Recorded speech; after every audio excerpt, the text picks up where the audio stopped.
So a couple days ago, Kaylee and I watched a new French body horror film called Else. We've been trying to get to this review, but we wanted to make sure that we gave it our proper attention. We would have been rushed any other time had we tried to review it over the last couple days. We watched it later at night. Kaylee was tired. Then yesterday we got home from Superman, and we just didn't have enough time. We're like, no, we're not rushing this one. I want to actually sit down and talk about it. So I love this film, and that's the reason why. So, this is a directorial debut, feature debut, and that's pretty freaking incredible to me. This is about a man who has this one night stand with this girl. Doesn't go all that well, but she seemingly is kind of coming back and forth into his life, and there's something weird going on in the world. Yes. Very weird. And so there's a lockdown that happens. And yes, we're going to get a lot of lockdown movies because of what happened to the world. Yeah. So a lot of to draw from. 5 years ago. Yes. Yeah, of course. And yeah, I mean, I don't know what I want to say as far as a premise goes, because I didn't know going in. I'll just say it's body horror, and it's the most unique body horror film I've seen in a long time. One of the most unique body horror movies I've ever seen in my life. I've never seen anything like it. And I honestly found the movie kind of terrifying, because it's just, you have to see the visuals of this and what's going on, and it's like the panic and the fear you would feel. It's very fantastical. Yes. There's nothing about this movie that's even remotely realistic or like set in the realm of reality, but who cares? That's what film is for. That's what horror is for. Horror is about the what ifs, no matter how fantastical, no matter how ridiculous. Yeah. And if this was happening, oh my God. And the guy is like me. He's like a hypochondriac. And he's like a kind of a recluse and is a shut-in. And he's panicking about like he's looking online. And she's like the opposite spirit. Yes. She's the free love person. She has no problem like, once something's going wrong and there's like a pandemic that's brewing, and she's like coming into his space and trying to kiss on him, and he's like, no, like trying to keep his 6 feet of distance and all of that stuff. She doesn't give a shit. And having them paired up together is really cool. And this is an artsy metaphor film. Yeah. I also loved this film. I think it's very dreamlike, more so than kind of any of the movies that we've maybe talked about this year. It's very much fantasy, as you said, and I was thinking about it after we watched it, and I was sort of thinking that this is the kind of movie, like, this is an art film. Like, this is film as an art to me. I think that it's... We should mention, by the way, just really quick, so we don't get shit in the comments, this is a spoiler-free review.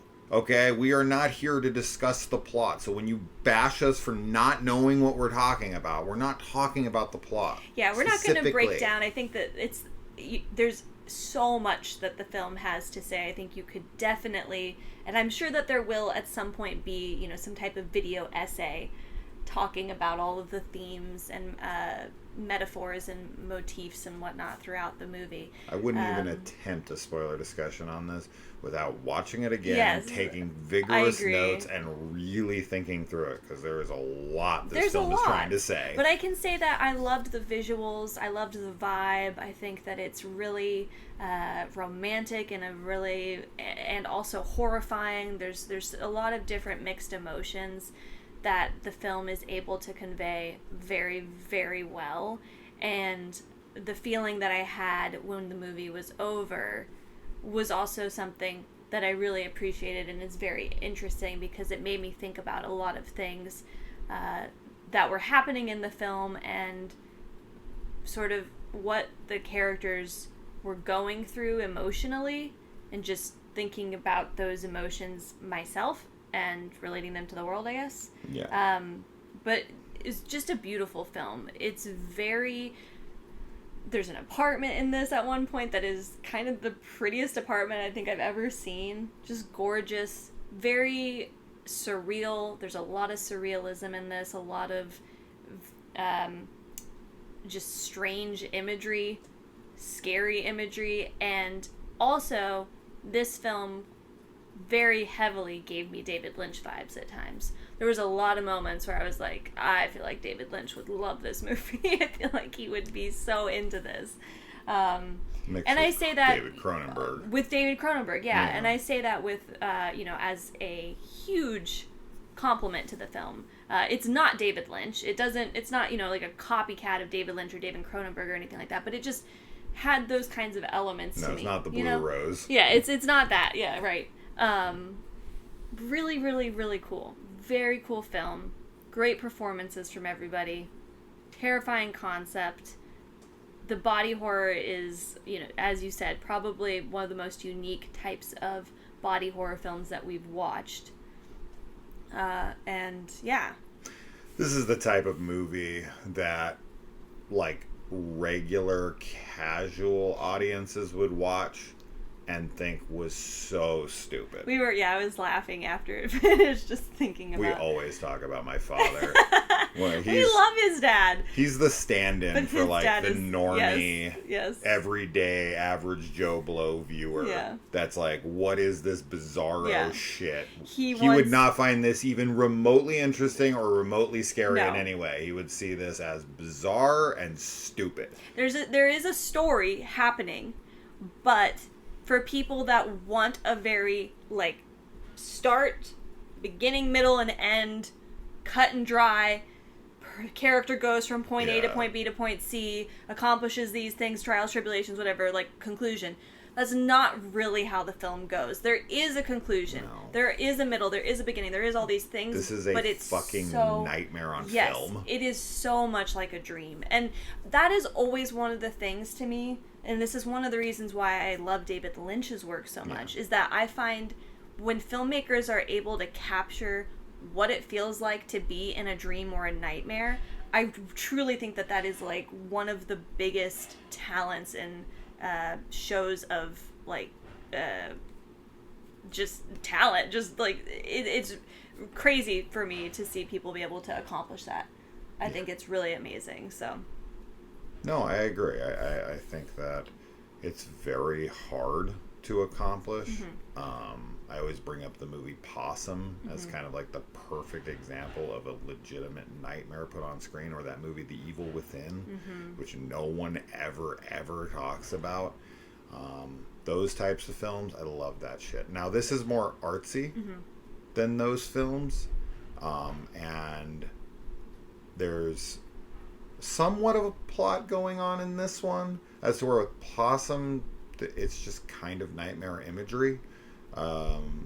But yeah, I mean, we are following this character who's trying to survive a pandemic with his sort of girlfriend who turned, one night stand turns into a one life stand. And their dynamic is good to watch them play off of each other. But the movie is all about its imagery. It's all about its dreamlike state. It's all about the horror of the what if and being afraid of what's to come, not knowing what's going to happen to you. Because what the body horror is in this, really, you would be afraid of literally everything. Yes. You're not safe anywhere. Yes. And it's it would break your brain. Most people would just give up very quickly. And some people have more fight than others. And just watching this kind of devolve, and the way that, one of the great things about the film too, and I always love this choice, and this film does it very well, is when the film itself kind of reflects and mirrors the degradation of things around them. Right. Where it starts very beautiful and everything's very colorful, and then as the film progresses and things start to fall apart, so does the film stock, the look of things. I love that this as film well. ends up like going to black and white, and Yeah. then the walls kind of start closing in, and the frame starts closing Right, more because and it's more. the whole medium of the film great. is part of the storytelling and part Correct. of the message. If you'll say that, yeah, I love that too. I think that's fantastic and always been a favorite thing of mine that film can do. Yeah. So huge win. This is currently in my top 10 of the year. This is one of those types of films that I'm always excited to, kind of be like the hipster douchebag who's like, have you seen this? Right. Every year last year we had the wonderful The Vordelak, Oh, yeah. Yes. which was another French film. The French really know how to make horror. That was like no one saw and no one was talking about. And this year it's always the foreign films most of the time. Like this year we have The Ugly Stepsister and The Girl with the Needle and this. And those are like my favorite films of the year. These are always, and it's not because I am that hipster guy who wants to be cool. Like there's plenty of like big budget, obvious horror films like Bring Her Back that I adore and give 5 out of 5s to. But it's just these just get me. Yeah, they're very unique concepts, and we always really love when film can be unique and land it. And that's all of these films that you mentioned do just that. They really accomplish it. So, yeah, this is definitely, this is a big recommendation, but it is a recommendation if you like the artsy kind of film that we've been describing. Yeah. Otherwise, if you're wanting something a little bit more grounded and realistic, this won't really be up your alley. So. Oh yeah, yeah. That's the only thing. We're gonna show it to my dad and then have him review it on the channel. Oh my gosh. We should. That would be fun, actually. That would be fun to get your dad to watch like a crazy movie like this with him and be like, "All right, time to do a review." I would be really curious to just kind of hear what he has to say and to see like his he perceives it and stuff. Yeah, his analysis. Yeah. That would be super fascinating to see someone like him who does not like these, doesn't care about this type of shit at all. Yeah.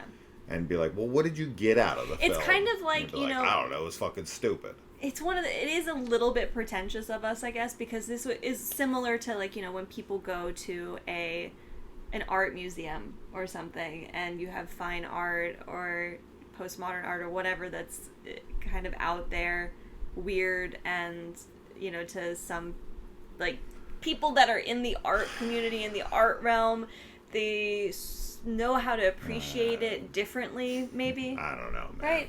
Right? I'm just saying. I hate to be that guy, but abstract I'm not bullshit talking about paintings versus an entire film with so many layers to it, like the Jackson Pollocks with like splashes of this and that, and people are like, what he's really trying to say. That shit is pretentious nonsense to me. It always has been and it always will be, and no one's going to convince me otherwise. But this type of stuff where there's actually something to digest, where there's something very tangible to like the analyzation of it, where it's like, oh yeah, 100%. Like I can see that because of this, that. You have like a lot of things you can point to that you can use as reference points and build some kind of case towards. I've listened to that kind of film analysis plenty of times, and I can tell the difference between when someone's reaching, which I'm fine with reaching.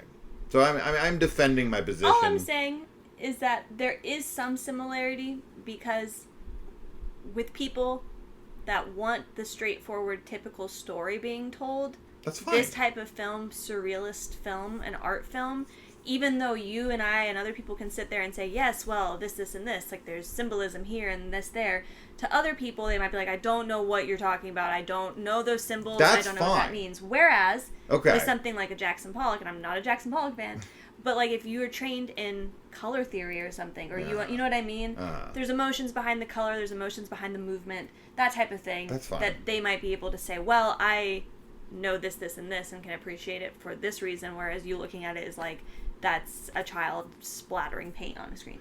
And that's only me playing devil's advocate, because I am not a fan of that type of art. But I do think that there are people that love it, and it exists for a reason because of that. So The difference being, just so we're clear here, is that I don't think there's anything wrong with people having more quote-unquote simple tastes. I don't care that my dad only likes, movies where things blow up. I wasn't saying and you this did. and the the bad guy is very clear on who's bad and who's good, and the big white guy punches the bad guy in the face and wins the day. Your dad sound like a little. That is what he likes. I'm sorry, it is. He does. It is what it is. He likes the action. I don't movies. care about that. Yeah. That is not in any way looking down on people. Oh no, I didn't say you were. I'm just saying it would be interesting to hear his perspective as somebody who is very surface level with his films. Yeah, I agree. There's there's no shade being thrown. That's the difference. The Jackson Pollock people do think that you're lesser. Pollock okay, whoever. haters. Whatever abstract artist bullshit. I don't even know all of they his art. literally look down on people who don't see it, and they're like, "You're an idiot." Yeah. I don't think if you watch a movie like this and don't like it or don't get it, you're an idiot or you're lesser than or any of that stuff. That is not what I'm implying at all. Definitely not. That is, if you've watched this channel enough, are you fucking kidding me? With the shit that we're constantly sitting here praising, talking about fucking like Doom Asylum. Dude. Watch Doom Asylum. Dude. That we were like laughing our ass off and having take us seriously. Yeah, exactly. Yeah. We are by no means pretentious ever. We love all sorts of different shit. If you watch some of the reviews that we've given to movies that are absolutely fucking asinine, and you ever think we're taking ourselves seriously here, The Laughing Dead, dude, get fucked. Bro. That's hilarious. Yeah. Anyway, that's that. That's that. Else. Let us know if you've seen it, if you watched it, what you think, your interpretations, if you have any. Yeah, I mean, if you like these types of movies, watch Else. Mm-hmm. If you don't like these types of movies, watch something else. Yes, that's good. Tagline. It's pretentious. Yeah, very pretentious. Oh, fuck off. All right, adios. Bye.